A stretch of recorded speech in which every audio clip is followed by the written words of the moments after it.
Bună! Acum vom face o floare. Floarea, pentru unii care încearcă să o facă, este complicat. Dar după mai multă experiență nu va fi chiar așa de complicat. Floarea noastră va fi din 6 petale. Vom începe cu petalele. Luăm un balon, îl umflăm. După ce l-am umflat, aici urmează șmecheria. Fiind din 6 petale, trebuie să avem destul loc pentru manevră. Atunci vom începe să lăsăm aer. După ce am lăsat aer, vom lega balonul. Nu fâsie. Bun. Vom face o legătură între cele două capete printr-un nod simplu. Legat. Aflăm jumătatea balonului prin tragerea lui. Aici avem jumătatea. Răsucim una din părți. Am răsucit doar partea de deasupra. Și avem aici o delimitare.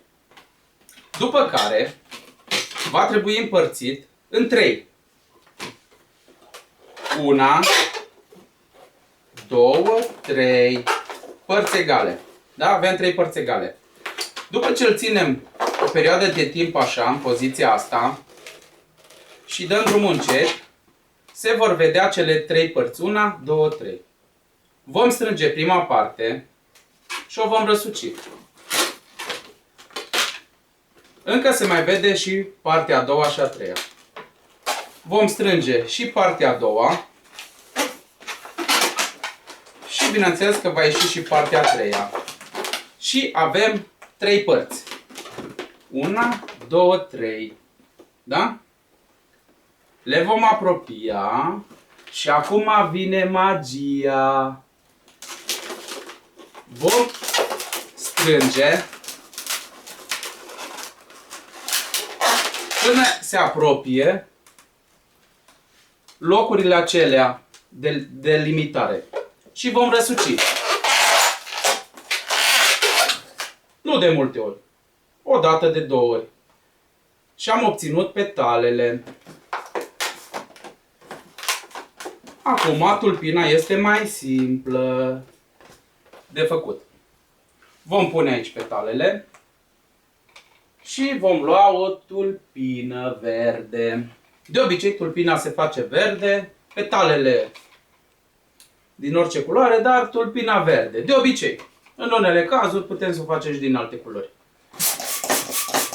După ce umplăm tulpina, ca întotdeauna dăm drum puțin la aer.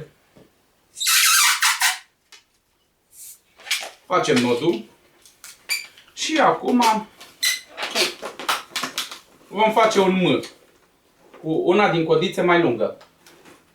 După ce vom uni acest M, vom căuta mijlocul și îl vom strânge. Și după ce îl strângem bine, în acel loc răsucim.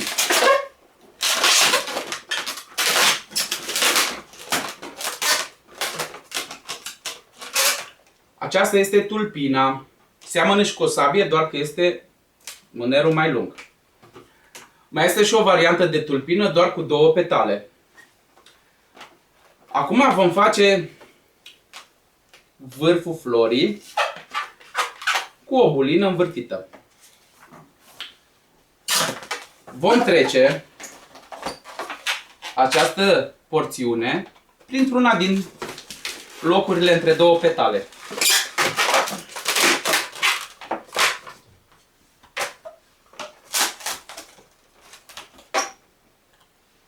Avem o floare